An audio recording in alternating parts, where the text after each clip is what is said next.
السلام عليكم ورحمة الله. الحمد لله رب العالمين والصلاة والسلام على نبينا محمد وعلى آله وصحبه أجمعين، وبعد. فعن أبي الدرداء رضي الله عنه أن النبي صلى الله عليه وسلم قال: ما شيء أثقل في ميزان المؤمن يوم القيامة من خلق حسن، وإن الله ليبغض الفاحش البذيء. সুনানে তিরমিজির হাদিস, 2002 নম্বর হাদিস। আবু দারদা রাদিয়াল্লাহু আনহু বলেন, আল্লাহ রাসূল সাল্লাল্লাহু আলাইহি ওয়াসাল্লাম বলেছেন, কিয়ামতের দিন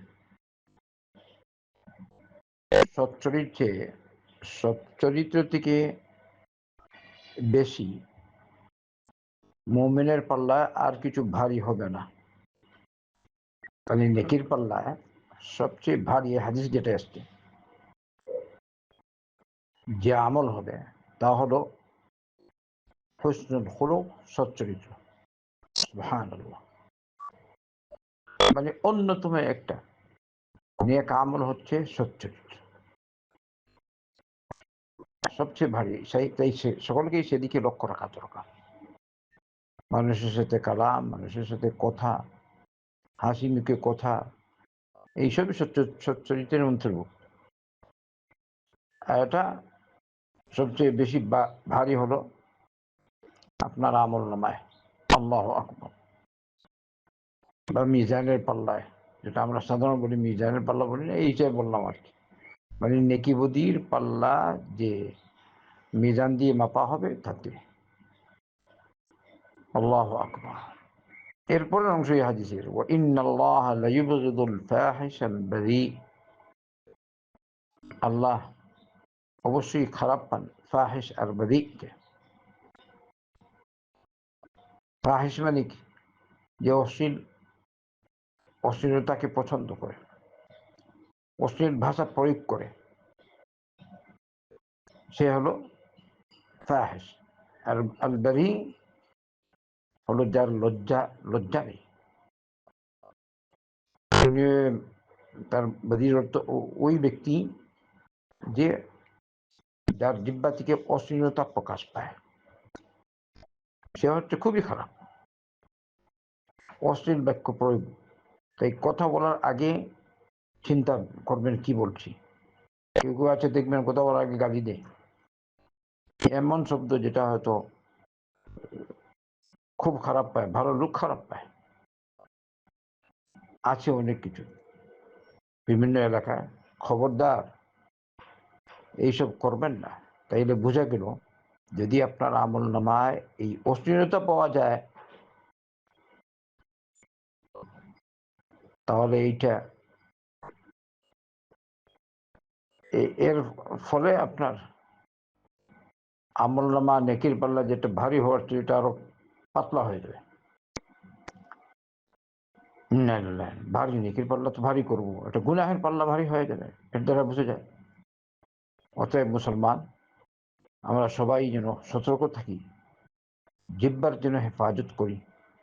এই জন্যই সহিহ বুখারীর রিওয়ায়াত এসেছে, আল্লাহ রাসূল সাল্লাল্লাহু আলাইহি ওয়াসাল্লাম বলেছেন, মান ইয়াযমান লি মা বাইনা লাহইয়াইহি ওয়া মা বাইনা ফাখিদাইহি আযমান লাহুল জান্নাহ। যদি কোনো ব্যক্তি তার জিহ্বার আর লজ্জাস্থানের জিম্মা নিয়ে নেয়, মানে এর হেফাজত করে, তাহলে আমি তার জন্য জান্নাতের জিম্মেদার হয়ে যাব। আল্লাহ আমাদের সকলকে এই হাদিসের মাত্র জেনে বুঝে আমল করার তৌফিক দান করুন। সকলকে সৎ পথের প্রতীক বানান, জিহ্বার হেফাজতের তৌফিক দান করুন। আল্লাহুম্মা সাল্লি আলা নবিয়্যিনা মুহাম্মাদিন ওয়া আলা আলিহি ওয়া সাহবিহি আজমাইন। السلام عليكم ورحمة الله. الحمد لله رب العالمين والصلاة والسلام على نبينا محمد وعلى آله وصحبه أجمعين. وبعد.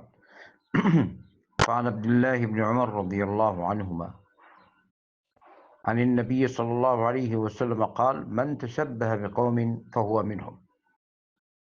رواه أبو داود وغيره. সুনান আবু দাউদের হাদিস, এটা প্রসিদ্ধ। আব্দুল্লাহ বিন উমর রাদিয়াল্লাহু আনহু বলেন, নবী করিম সাল্লাল্লাহু আলাইহি ওয়াসাল্লাম বলেছেন যে যে কওমের মুসাবাহাত সাদৃশ্য অবলম্বন করবে, যে গোত্রের সাথে যার সাদৃশ্যতা থাকবে, সে তাদেরই একজন। আপনি মুসলিমদের সাথে চলাফেরা করেন, মুসলিম হিসেবে আছেন, আপনি মুসলিম। কিন্তু আপনি চলাফেরা করেন ইহুদি, নাসারা, হিন্দু, হিন্দুদের চালচলন, রেস, তাদের সব, তো মুহাম্মদ সাল্লাল্লাহু আলাইহি ওয়াসাল্লাম বলতেন ফাহুয়া মিনহুম, সে তাদেরই একজন। আউযু বিল্লাহ।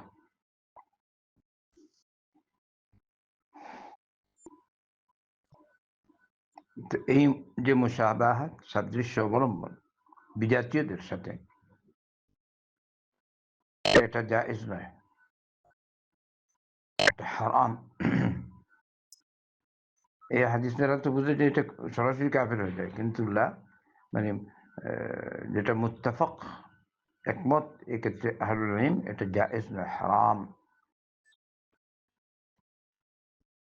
তো তাদের সাদৃশ্য অবলম্বন করা জায়েজ না কোনো মুসলমানের জন্য। বাকি রয়ে গেল এই বিজাতীয়দের, বিধর্মীদের উৎসবের দিন, ধর্মীয় উৎসবের দিন তাদেরকে শুভেচ্ছা জানানো, ওইটা কি জায়েজ? স্পষ্ট জায়েজ না। কারণ আপনি যদি তাকে শুভেচ্ছা জানান, তার মানে তোমার ধর্ম ঠিক আছে। আউযু বিল্লাহ। অথচ আল্লাহ বলেছেন ইন্নাদ দীনা ইনদাল্লাহি আল ইসলাম, আল্লাহর কাছে মনোনীত দিন হচ্ছে একমাত্র ইসলাম। আল্লাহ বলেছেন ওমান ইয়াবতাগি গায়রাল ইসলামি দীনান ফালান ইউকবালা মিনহু, কেউ যদি অন্য কোনো দিনের অন্বেষণ করে দিনে ইসলাম ছাড়া, তাহলে ওইটা তার কাছ থেকে গ্রহণযোগ্য হবেই না, গ্রহণযোগ্য না আল্লাহর কাছে।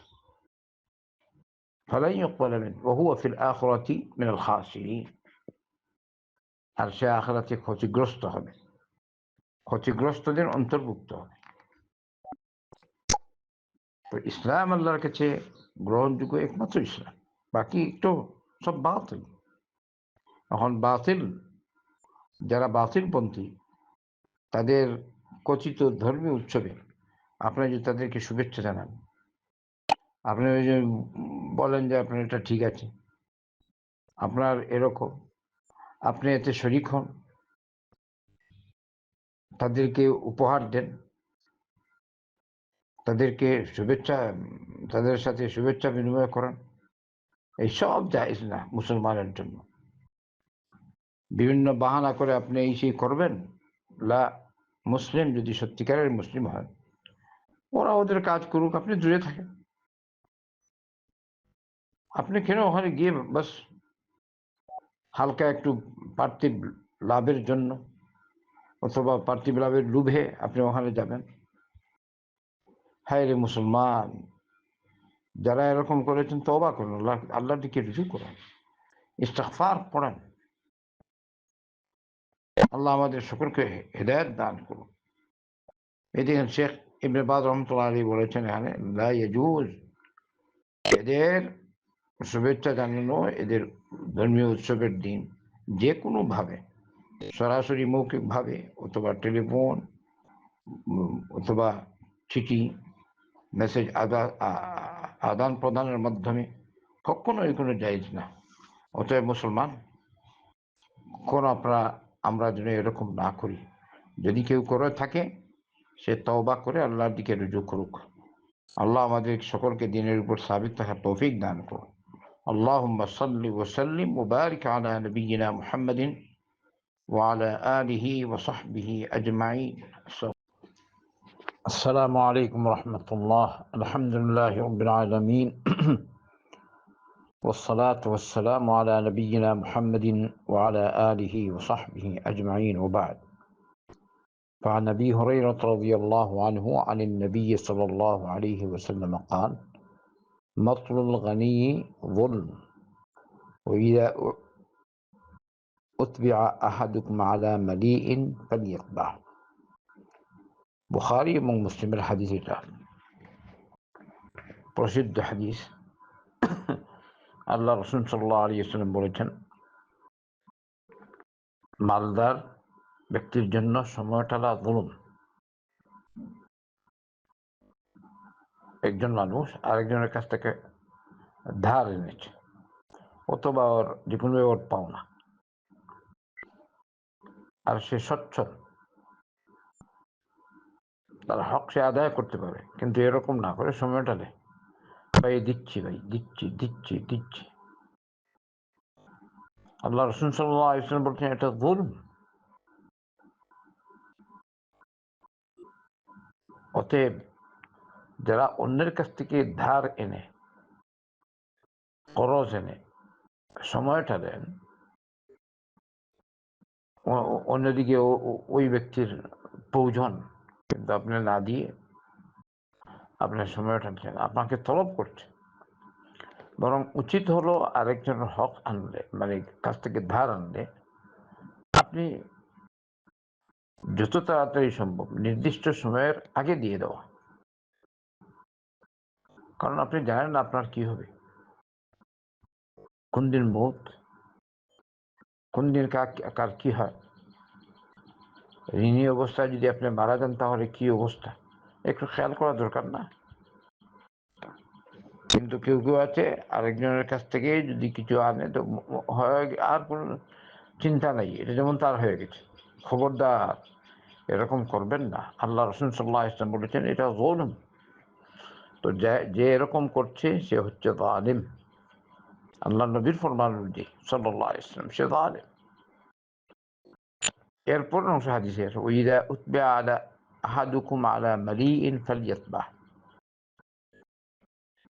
যদি কোনো ব্যক্তি আপনার কাছ থেকে ধার নিল, তো উপস্থিত সময়ে তার কাছে টাকা নেই, বলছে অমুকের কাছে আমার হক আছে, উনি আপনাকে টাকা দিবেন, আর আপনি বুঝলেন যে উনি নির্ভরযোগ্য মানুষ, বিশ্বাসী মানুষ আর সচ্ছল, তাহলে উনি যে আমানত আরেকজনের কাছে সুপোর্ট করছে সেটা আপনি কবুল করবেন। এই হলো তার অর্থ, ওয়াইদা উতবিআ আহাদুকুম আলা মালিইন ফালিয়াতবাহ। নির্ভরযোগ্য মানুষ, আর উনিও বললেন ভাই ঠিক আছে আমার কাছে আছে টাকা, আমি আপনাকে দিয়ে দিচ্ছি, তো এটা গ্রহণ করবেন। এটা হলো তার অর্থ। তো কেউ আপনি আরেকজনের কাছ থেকে টাকা এনেছেন, আপনি ওর হক আদায় করবেন, কিন্তু আপনি দিতে পারছেন না, বললেন ভাই ওনার কাছে আমার পাওনা আছে, উনি দিয়ে দিবেন। তখন আপনি দেখলেন যে উনি নির্ভরযোগ্য মানুষ, উনি সিকা, উনি সেই ঋণ আদায় করতে সক্ষম, বিশ্বাসী মানুষ, তাহলে আপনি তারই তাহবিল, তিনি যে দায়িত্ব আরেকজনের কাছে সুপোর্ট করেছেন বা অর্পণ করেছেন, এটা আপনি গ্রহণ করা, এটা উচিত। আল্লাহ আমাদের সকলকে দিন বোঝার তৌফিক দিন। এই সংক্ষিপ্ত হাদিস পেশ করলাম, সময় অল্প, মনোযোগ সহকারে একটু খেয়াল করবেন, আর অন্যের হক দ্রুত আদায় করার চেষ্টা করবেন। বারাকাল্লাহু ফিকুম। আল্লাহুম্মা সাল্লি আলা নবিয়িনা মুহাম্মাদিন ওয়া আলা আলিহি ওয়া সাহবিহি আজমাইন। الحمد لله رب العالمين، والصلاة والسلام على نبينا محمد وعلى آله وصحبه أجمعين، وبعد.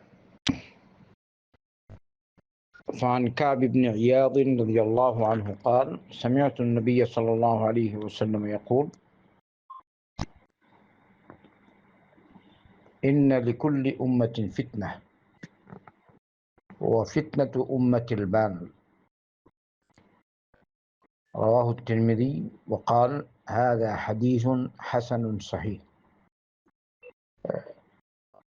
কাব বিন ইয়াদ রাদিয়াল্লাহু আনহু বলেন, আমি আল্লাহ রাসূল সাল্লাল্লাহু আলাইহি ওয়াসাল্লামকে বলতে শুনেছি, প্রত্যেক উম্মতের ফিতনা রয়েছে, বিশেষ একটি ফিতনা। প্রতি উম্মতের মধ্যে এই বিশেষ একটি ফিতনা আছে। ফিতনা মানে কি? পরীক্ষা। এখানে উদ্দেশ্য এটি, পরীক্ষাই। ফিতনা মানি মুসিবা, ফিতনা মানি আল্লাহর নাফরমানি, ফিতনা মানি শিরক। ওয়াল ফিতনাতু আশাদ্দু মিনাল কাতল। তো এই ফিতনা, তো প্রত্যেক উম্মতের ফিতনা আছে। আর আমার উম্মতের ফিতনা হচ্ছে মাল সম্পদ। এইটা হলো বিশেষ ফিতনা এই উম্মতের। আরো ফিতনা আছে, পরীক্ষা আর কি, পরীক্ষা অনেক। যেমন সন্তান, আল্লাহ বলেছেন ইন্নামা আমওয়ালুকুম ওয়া আওলাদুকুম ফিতনা। তোমাদের মাল, তোমাদের সন্তান, এগুলো হলো ফিতনা। আর বিশেষ করে এই হাদিসে এসছে মালের কথা। এই ফিতনা পরীক্ষা অর্থ যদি নেওয়া হয়, এবারে যদি আপনি এই ফিতনা মানে এই মাল পেয়ে মালকে হক পথে ব্যবহার করেন, নিজে হক পথে চলেন, মালের হক আদায় করেন, তাহলে এটা হয়ে গেল আপনার জন্য নিয়ামা। এই মালের কারণে একটা কারণ হবে আপনার আল্লাহর সন্তুষ্টি লাভ করার। এই মালের কারণে আপনি জান্নাত পাওয়ার একটা মাধ্যম হয়ে গেল আপনার। সুবহানাল্লাহ। যদি মাল আপনি ভালো কাজে ব্যয় করেন, এমনি মাল যদি কামাই করেন হালাল পথে, ব্যয় করেন হালাল পথে, মালের হক যেটা ওইটা আপনি আদায় করেন। ওফি আমওয়ালিহিম হাক্কুল লিসসাইলি ওয়াল মাহরুম। যারা সাইল, ভিখারি, যারা আপনার কাছে চায়, তাদের হক রয়েছে আপনার সম্পদে। যারা চায় না, গরিব মিসকিন, তাদের হক রয়েছে আপনার সম্পদে। তাই মালের হক আপনি আদায় যদি করেন, কামাই করলেন হালাল, হালাল পথে ব্যয় করলেন, এটা হলো আপনার জন্য নিয়ামা। আলহামদুলিল্লাহ। পক্ষান্তরে এটা আযাবের কারণ, নিয়ামা না, এটা আযাব। ইন্না লিল্লাহি ওয়া ইন্না ইলাইহি রাজিউন। আর যদি বান্দা মানুষ মাল কামাই করে হারাম পথে, আবার হারাম পথে ব্যয় করে, তবে এটি তো আযাবের কারণ। আল্লাহ নাশুকুর বান্দা। সকলের মাঝেই লোভ আছে, লোভ থাকবেই মানুষ। কিন্তু এই লোভ যদি আপনি নিয়ন্ত্রণে রাখতে পারেন, হালাল পথে ব্যয় করেন, হারাম থেকে বাঁচেন, তাইলে আপনি সফল হয়ে গেলেন, দুনিয়াতেও সফল, আখিরাতেও সফল। আর না হয় আপনি ব্যর্থ, দুনিয়াতেও ব্যর্থ, আখিরাতেও ব্যর্থ। তো আমাদের সকলকেই খেয়াল রাখা দরকার। শুধু ইয়ামার ইয়ামার, টাকা টাকা, অথবা রিয়াল আর ডলার আর পাউন্ড, রুপিয়া, শুধু টাকা টাকা। আল্লাহ রসুল সাল্লাল্লাহু আলাইহি ওয়াসাল্লাম বলেছেন অন্য রিওয়ায়াত, ইয়াকুলু ইবনু আদম মালি মালি, বলে আমার মাল আমার মাল, আমার টাকা আমার টাকা, আমার সম্পদ আমার সম্পদ। ওয়াহাল লাকা ইল্লা মা আকালতা فأفنيت أو لبست فأمضيت أو نعم أو لبست فأبليت أو تصدقت فأمضيت। তোমার প্রকৃত মাল তো সেটাই যেটা তুমি খেলে আর নষ্ট করলে, ওইটাই তোমার, তোমার কাজে লাগে। কাপড় পরিধান করলে, পুরাতন করলে, এটা তোমার। আর আরেকটা হলো সদকা করলে, এটা আল্লাহর দরবারে জমা রাখলে। তাসাদ্দাকতা ফাআমদাইতা, এই হিসাবটা তুমি চালু করে দিলে আল্লাহর কাছে। সুবহানাল্লাহ। তাই আমাদেরকে সকলকে খেয়াল রাখা দরকার।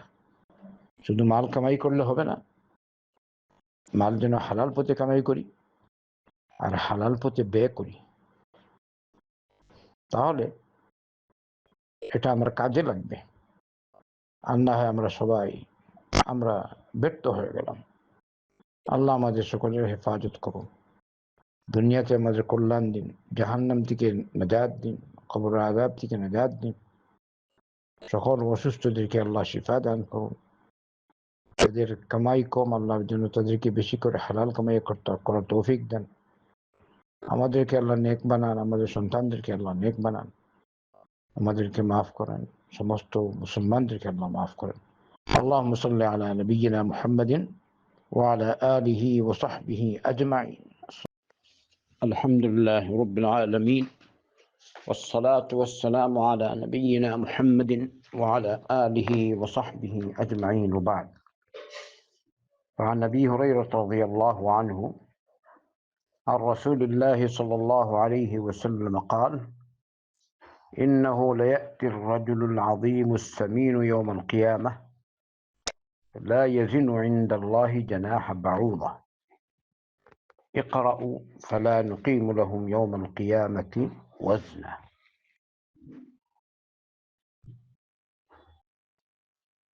সহিহ মুসলিমের এই হাদিস গুরুত্বপূর্ণ। সহিহ মুসলিমের 785 নম্বর হাদিস। আল্লাহ রাসূল সাল্লাল্লাহু আলাইহি ওয়াসাল্লাম বলেছেন, কিয়ামতের দিন ওটা মর্যাদাশীল দুনিয়ার লাইনে আধীন হৃষ্টপুষ্ট, স্বাস্থ্যের দিকে খুব ভালো, এরকম মানুষ কিয়ামতের দিন আসবে, কিন্তু আল্লাহর কাছে একটা মশার দানা পরিমাণও তার ওজন থাকবে না। লা হাওলা ওয়ালা কুওয়াতা। বড় লোক দুনিয়ার নিয়ামত সে শুধু উপভোগ করে, তার মনে ঈমান নেই, আমল করে বাহ্যিক, কিন্তু অন্তরে ঈমান নেই। আল্লাহর উপর ঈমান নেই, আল্লাহ রাসূল সাল্লাল্লাহু আলাইহি ওয়াসাল্লামের উপর ঈমান নেই, ঈমানের অন্যান্য ভিত্তিসমূহের উপর ঈমান নাই, শুধু মুখ দিয়ে কথা বলে, বুঝে যায় ঈমানদার নম্বর 1। লা হাওলা ওয়ালা কুওয়াতা ইল্লা বিল্লাহ। দুনিয়ার জন্য মুহূর্তের মধ্যে সে পাল্টে যায়, সকালে একরকম, বিকালে আরেকটু। যেভাবে অন্য রিওয়ায়াতে এসেছে, আল্লাহ রাসূল সাল্লাল্লাহু আলাইহি ওয়াসাল্লাম বলেছেন, ইউসবিহু রাজুলু মুমিনান ফায়ুমসি কাফিরান ওয়া ইউমসি মুমিনান ফায়ুসবিহু কাফিরান লিআরাদিন মিনাদ দুনিয়া। এই দুনিয়ার লোভের জন্য, দুনিয়ার হালকা উপভোগের জন্য সকালে হলো মুমিন, বিকালে কাফির, বিকালে মুমিন, সকালে কাফির। কাফির হয়ে যাবে এরকম সময় আপনি দেখবেন এখন এটাই প্রকাশ পাচ্ছে মানুষের মধ্যে চেঞ্জিং। এই জন্য সবচেয়ে গুরুত্বপূর্ণ যে আমল, আমাদের যে কাজ, আমাদের যে দায়িত্ব, কর্তব্য, তা হচ্ছে ঈমানের উপর অটল থাকা। যেখানেই আপনি থাকেন, দেশে বিদেশে, ঈমানের উপর অটল থাকবেন। দেশে থেকেও কত মানুষ, আস্তাগফিরুল্লাহ, আমরা দেখতে পাচ্ছি। পূর্বে আমরা এরকম এত নাস্তিক দেখতাম না, এত নাস্তিক। আবার কত মুশরিক, কেউ কেউ আছে বুঝে এটা শিরক, ছাড়ে না, হক জানে কিন্তু হক মানে না। দেখছে যদি আমি হক কবুল করি তাহলে আমার মান মর্যাদা থাকবে না। তো নবী করিম সাল্লাল্লাহু আলাইহি ওয়াসাল্লাম বলেছেন, এরকম মোটাসোটা মানুষ দুনিয়ার লাইনে বড় পদবী, বড় দেখতে সুন্দর, শারীরিক কাঠামো সুন্দর, কিন্তু এরকম মানুষ যাদের মাঝে ঈমান নেই, ওরা কিয়ামতের দিন আল্লাহর কাছে যখন আসবে, তো একটা মশার ডানা পরিমাণও তার কোনো ওজন আল্লাহর কাছে থাকবে না। মশার ডানা কেন বলে? মশার খুব হালকা প্রাণী, আর তার ডানাটা আবার কি হবে? এরপর বলেন ইকরাউ ফালা নুকিম লাহুম ইয়াওমাল কিয়ামাতি ওয়াজনা। আল্লাহ পাক নিজে এইসব কাফির কুফফার মুনাফিকদের ব্যাপারে বলেছেন কিয়ামতের দিন এদের কোনো ওজন থাকবে না। ওজন দাঁড় করা হবে না, ওদের ওজন নেই। ওজন কার হবে? কার ওজন, কার আমলের ওজন হবে? وآخرون اعترفوا بذنوبهم خلطوا عملا صالحا وآخر سيئا عسى الله أن يتوب عليه إن الله غفور رحيم। আল্লাহর কিছু বান্দা আছেন যারা যাদের মানে আমলে সালেহ এবং আমলে সাইয়্যি উভয়ের সংমিশ্রণ রয়েছে, দুটোটা আছে, দুটোটা। তো মুমিন যারা এদের মাপা হবে, কাফির কুফফারদের নাই। আপনি বলেন আমি ঈমান, আমার ঈমান আছে, কিন্তু আপনার মধ্যে শিরক আছে, এটা তো নষ্ট হয়ে গেল। লাইন আশরাকতা লায়াহবাতান্না আমালুকা ওয়া লাতাকুনান্না মিনাল খাসিরিন।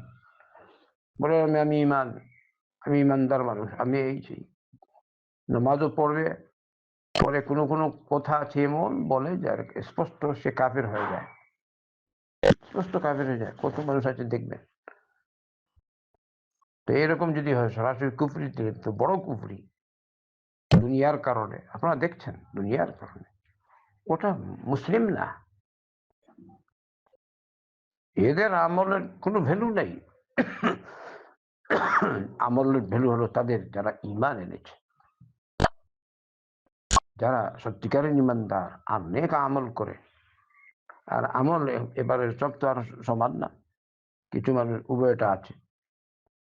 তো আল্লাহ বলছেন কি, আল্লাহ আকবার, আমাদের জন্য সুসংবাদ। وآخرون اعترفوا بذنوبهم خلطوا عملا صالحا وآخر سيئا عسى الله أن يتوب عليهم إن الله غفور رحيم। আল্লাহর কিছু সংখ্যক বান্দা এমন আছে যারা